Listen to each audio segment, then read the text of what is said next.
Welcome to Democracy Now!, democracynow.org, the Quarantine Report. I'm Amy Goodman. The United States has once again shattered its own world record for daily coronavirus infections, reporting a staggering 163,000 cases Thursday. Nearly 1,200 people died of COVID-19 in just the last 24 hours. Public health officials are warning of a humanitarian catastrophe as the virus continues to spread exponentially and hospitals are pushed beyond capacity. California has become the second U.S. state with more than 1 million confirmed infections, joining Texas. In Chicago, Mayor Lori Lightfoot has issued a 30-day stay-at-home advisory and will cap social gatherings at 10 people. In Pennsylvania, prison officials are warning of a deadly, full-blown resurgence of coronavirus. 17 incarcerated people have died of COVID-19 in Pennsylvania during the pandemic, 6 of them since mid-October. Meanwhile, one of President-elect Biden's top coronavirus advisors, epidemiologist Michael Osterholm, has proposed that Congress pass a relief package to allow U.S. residents to remain at home for a 4 to 6 week lockdown to flatten the curve of transmission. If we did that, then we could lock down for 4 to 6 weeks. And if we did that, we could drive the numbers down like they've done in Asia, like they did in New Zealand and Australia. And then we could really watch ourselves cruising into the vaccine availability in the first and second quarter of next year and bringing back the economy long before that. President Trump's senior campaign advisor, Corey Lewandowski, has tested positive for coronavirus, becoming the latest member of Trump's inner circle to become infected after an election night super spreader event in the East Room of the White House. Republican National Committee Chief of Staff Richard Walters has also tested positive. He was not at the election night White House event. Alaska Republican Don Young, Congress's oldest member at 87, announced Thursday he has COVID-19. And 37-year-old Iowa Republican Congresswoman-elect Ashley Hinson also reported a positive coronavirus test. President Trump continues to insist he did not lose the November 3rd election, even as election officials around the U.S. from both parties say there's no sign of widespread voter fraud or other irregularities. On Thursday, Trump proposed a wild conspiracy theory about election software company Dominion voting systems that Trump votes were switched to Biden. There's no factual basis for Trump's claim. The Department of Homeland Security wrote in a statement joined by election officials around the U.S., quote, "The November 3rd election was the most secure in American history. There is no evidence that any voting system deleted or lost votes, changed votes, or was in any way compromised," the Department of Homeland Security said. Reuters reports Christopher Krebs, the top cybersecurity official at the Department of Homeland Security, has told associates he expects to be fired for refusing to back Trump's false conspiracy theories about the election.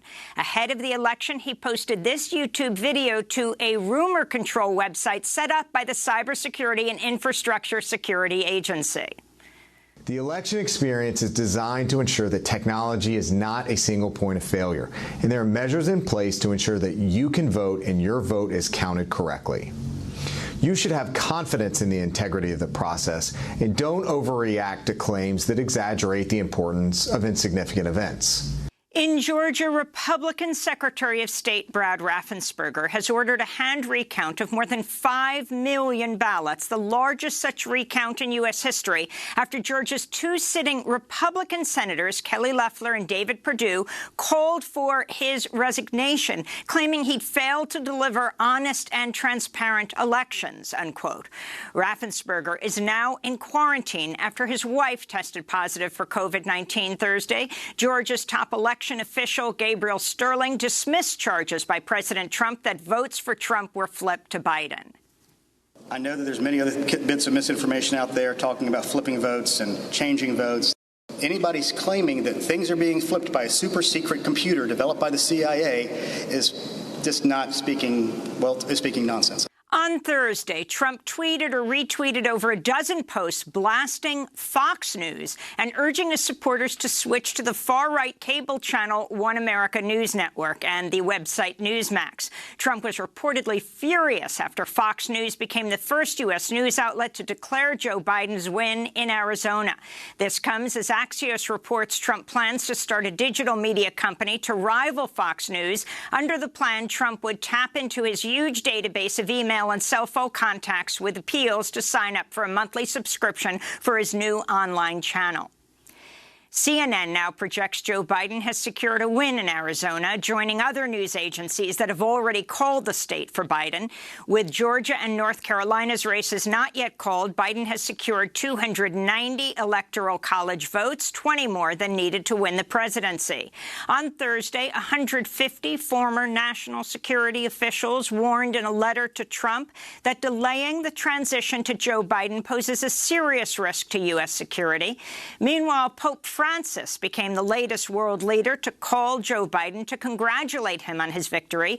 Biden will become just the second Catholic U.S. president after John F. Kennedy.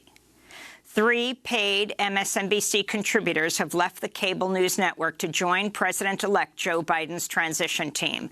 Legal analyst Barbara McQuaid has joined Biden's legal review team. Health expert Ezekiel Emanuel has joined Biden's coronavirus task force. He's the brother of former White House Chief of Staff Rahm Emanuel. And political analyst Richard Stengel will be on Biden's U.S. Agency for Global Media.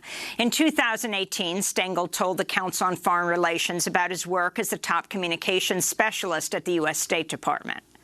My old job at the State Department was what people used to joke as the chief propagandist job. I'm not against propaganda. Every country does it, and they have to do it to their own population, and I don't necessarily think it's that awful. A 4th paid MSNBC analyst, historian John Meacham, was removed from his role after it was revealed he helped write Biden's victory speech.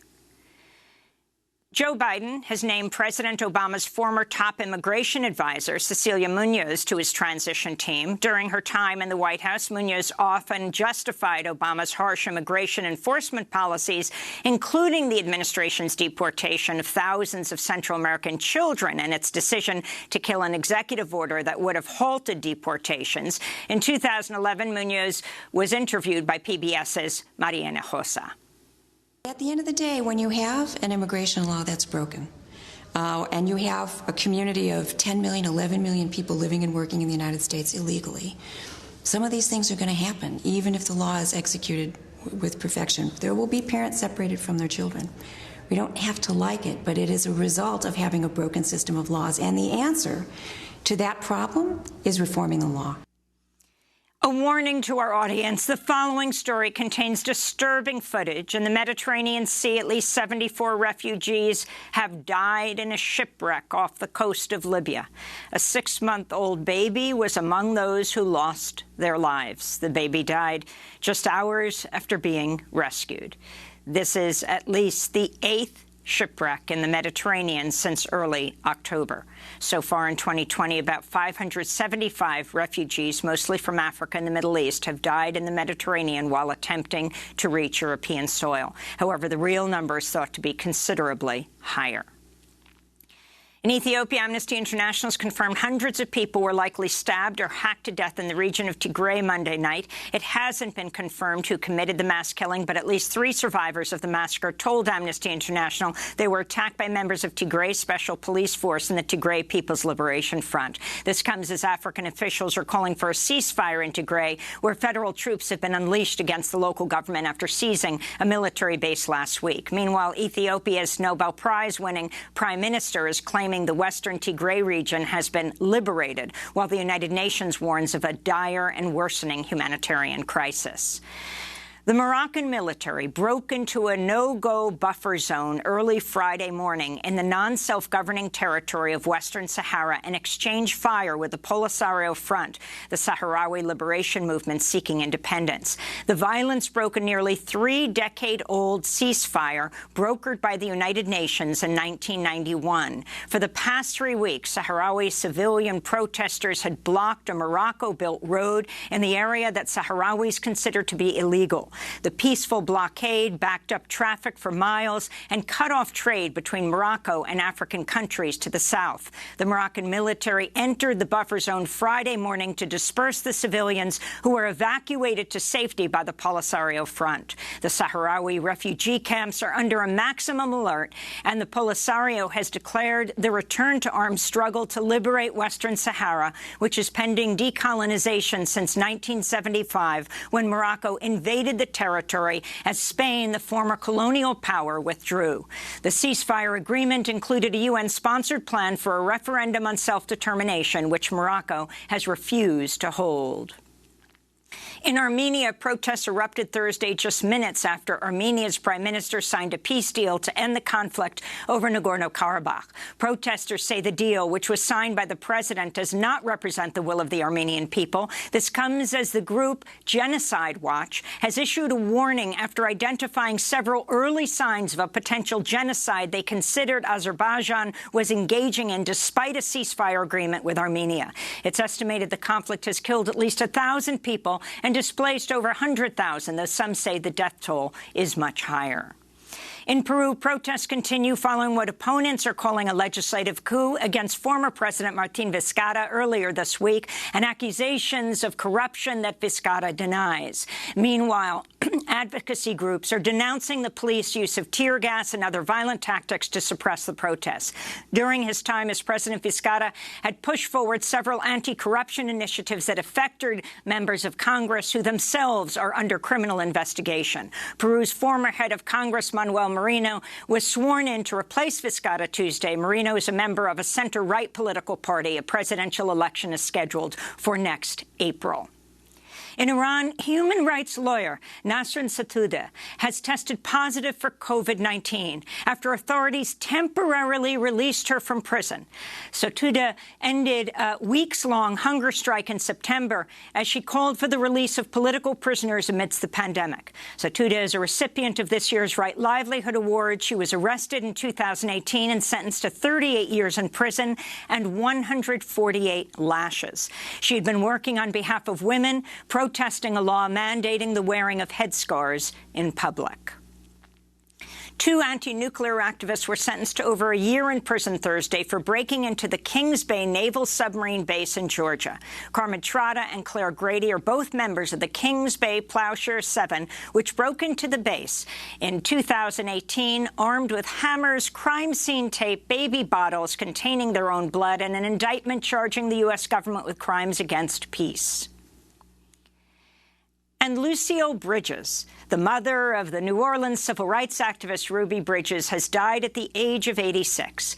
Exactly 60 years ago, on November 14, 1960, Lucille Bridges dropped her daughter, Ruby, off for first grade at William Frantz Public School in New Orleans, which was under a federal court order to admit its first African-American students.